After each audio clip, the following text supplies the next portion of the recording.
Hey there, it's Steve from Serious Keto, and this is part 3 of my transition story. When I published part 1 of my transition story, I got a lot of comments telling me that it was very brave and very courageous. And honestly, I didn't think of it so much that way. It was going to be cathartic for me to share, but I also thought if my experiences help or motivate anybody else, then wonderful. This, though, is the video that is requiring some courage from me. And I wouldn't have been able to do this video, if it weren't for a lot of the comments on that first video.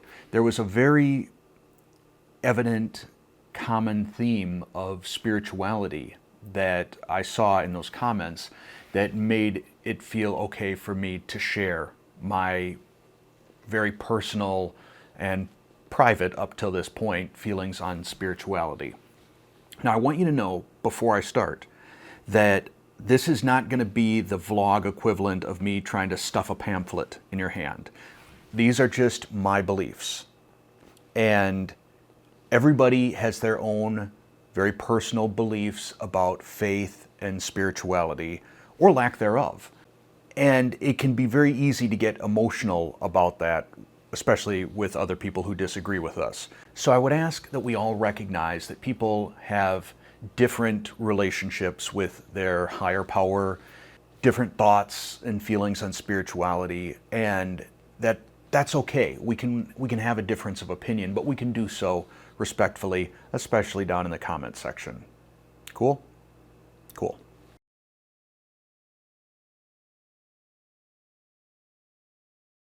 I am not what probably anyone would describe as a religious person. If I were to try and categorize what I am, if someone wanted to try and put me in a bucket, I guess it would be sort of a non-denominational Christian with a little bit of Taoism and Zen Buddhism in there. Just helps with the meditation, and it's some very good things to reflect upon. Also, when we get into the subject of prayer, I refer to God as God sometimes, or Lord, or Creator. Sometimes I refer to God as the universe when I'm feeling more sort of meditative and just one with nature. But mostly I call God Father. And I think part of that stems from a Catholic upbringing, saying the Our Father. But I think a bigger part of it is it gives me great comfort to have a father that loves me unconditionally and is proud of me and wants the best for me, which is not something I got from my biological father. So as I pray to God and I call him Father, it feels like I'm just wrapped up in a warm comforter or something. I feel a sense of love when I do that. So whatever you refer to, whatever name or personification that you give to God is up to you. We all make that decision ourselves.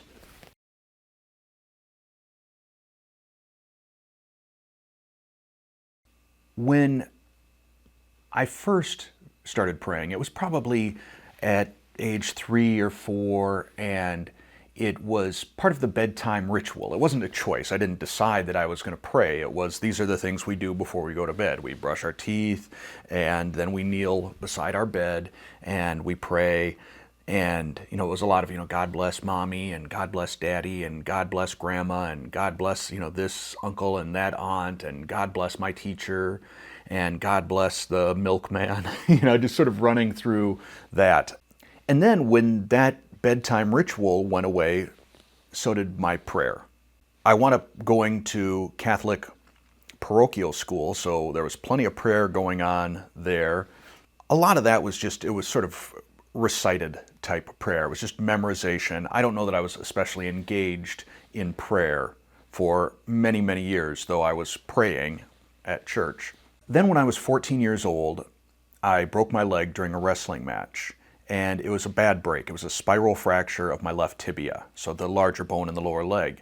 And that particular break tends to occur most often in skiing accidents, when the leg gets torqued and twisted.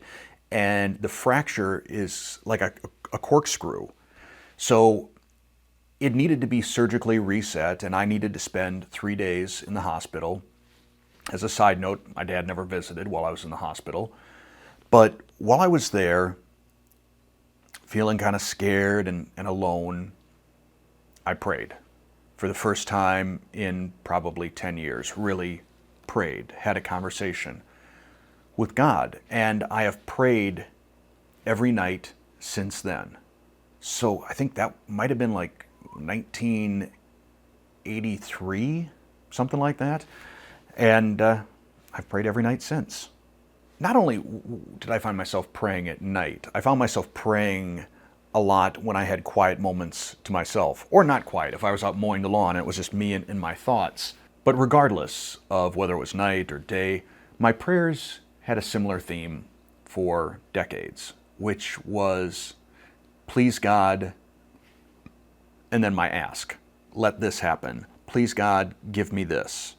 I was essentially asking for divine intervention so that God could give me stuff. And of course, there was a lot of bargaining that went on as well. So, God, if you could just let me win the lottery, I'll give 50% of it to charity. And you can let me know which charity. God, if I could just get this particular job. Or, since I worked at GE, a common prayer was, God, if I can just survive this round of corporate layoffs. I found myself even asking for God to impact my metabolism. So, God, could you make me skinny? God, can you help me burn more calories? And none of these things happened. And probably I shouldn't be all that surprised that they didn't. And it was over the weekend after Thanksgiving, the period that I described in the first video, that I changed the way I pray.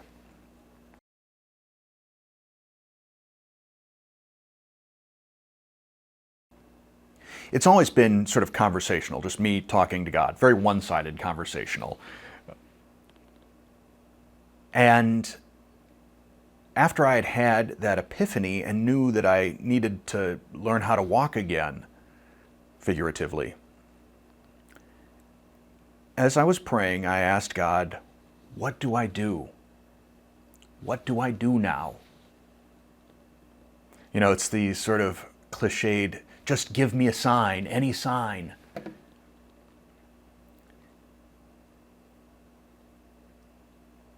And some people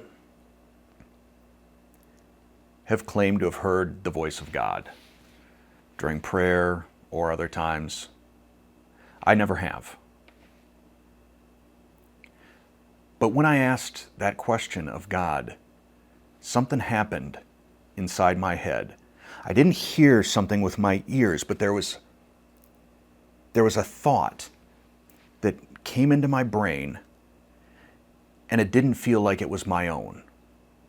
And it was just 4 words. Do you trust me?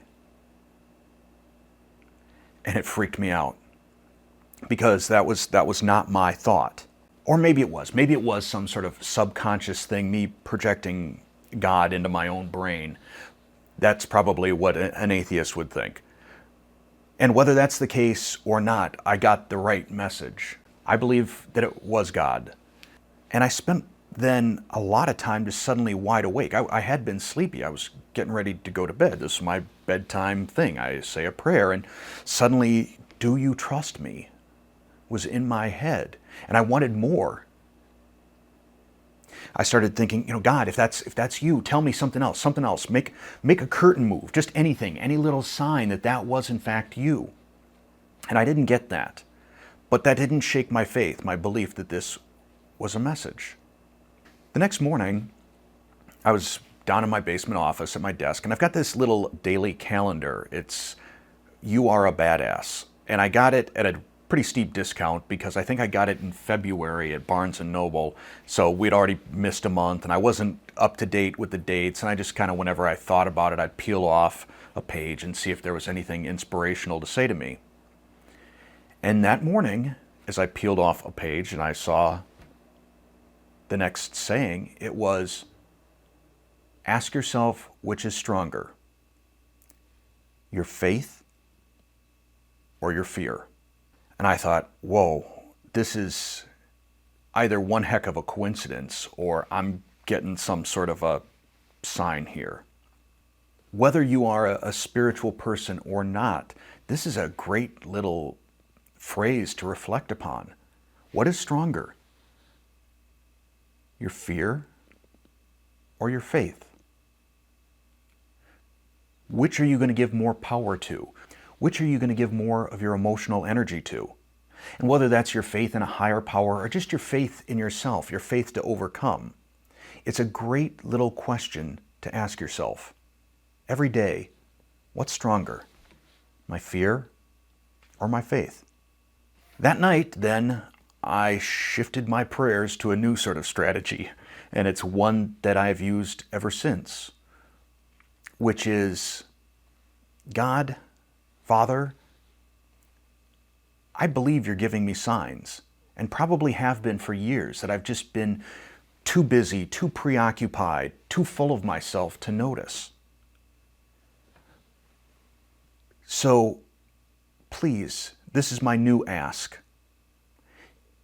Help me to have open eyes and open ears and an open heart and an open mind so that I can see the signs you're giving me, so that I can see when you're trying to nudge me towards something, so that I don't just look at it as a coincidence. And at that point, I started creating a little rule, an unwritten rule, where if some idea or concept or product or anything like that popped up to my eyes, my ears, my heart, my mind, more than a couple times in a very short span, I was going to take that as a nudge from God, that this is something I should look at.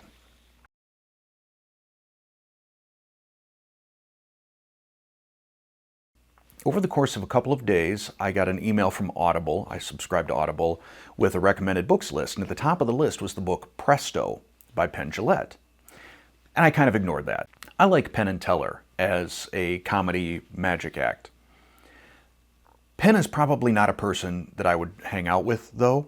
As an introvert, I find him to just be a little bit overwhelming. His size, his volume, his strongly opinionated nature, and that extends also to his atheism, which I think he kind of gets out there as often as he can and talks about. Then I was just looking through some YouTube channels, just doing some surfing, trying to look at various health things. Somehow I wound up watching a video with Dr. Oz, and Penn Jillette was on, and he was talking about how he lost 100 pounds, a third of his weight. And okay, this is twice now over the period of like 2 days where we've gotten this little Penn Jillette thing.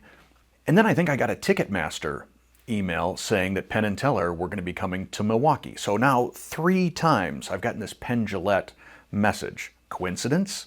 I don't know. So I ordered the Audible book of Presto and started listening to it.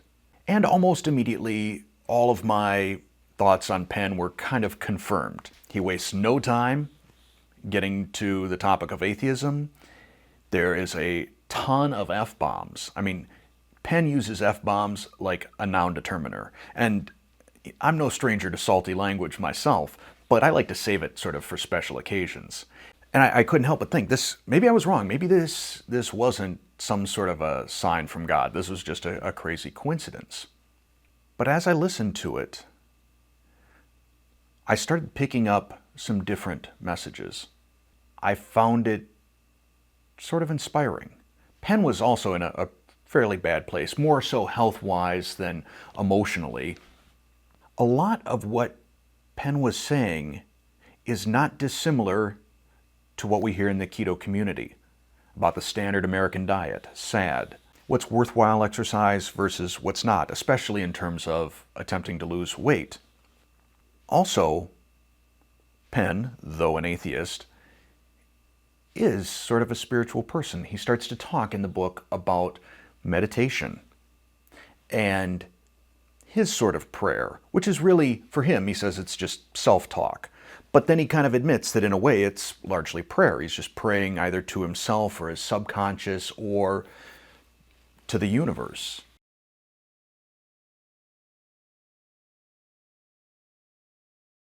Penn's discussion about meditation really kind of captured my interest because meditation was something I've kind of wanted to do for a long time. Probably the last 10 years. I've kind of thought about it but never moved forward with it. I didn't know how to start. Do I need training or what? But Penn said that he used the Headspace app. So I just went and I downloaded that, tried out the 10-day trial, and then subscribed. And the impact of meditating just for 15 minutes a day was pretty profound. I found myself in a state of calm, not just when I meditated, but throughout the day that I hadn't been in, I don't know, forever. Call it being present, call it being in the moment. On the days that I meditated, I achieved that. On the days I didn't, it was totally different. In Buddhism, they refer to it as having monkey mind. So your mind is just all over the place. You're consumed with all manner of thoughts except for what's happening around you in the moment. So on the days when I did meditate, I found myself in that state of presence. And I found that I enjoyed the company of friends and family more. I was more attentive to their words, their actions, their expressions. I found myself with this greater sense of appreciation or gratitude towards everything around me. Nature was more beautiful, music sounded better.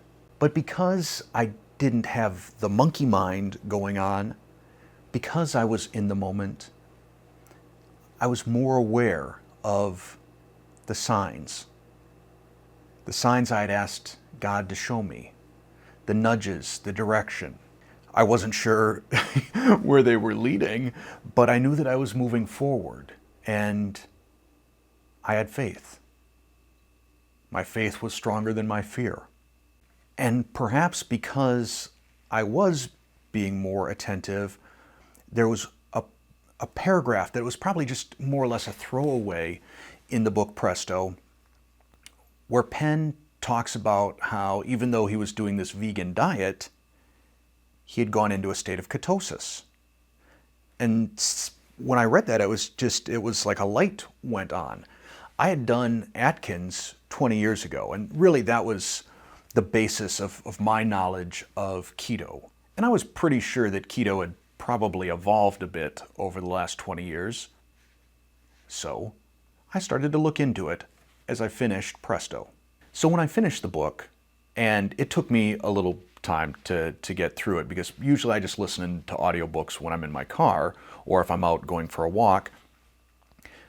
By the time I had finished it, I had done roughly 2 months of the standard American diet approach. So smaller portions and doing an hour of cardio a day, and I'd seen some results. I'd lost about 12 pounds, but not the dramatic results that Penn had achieved.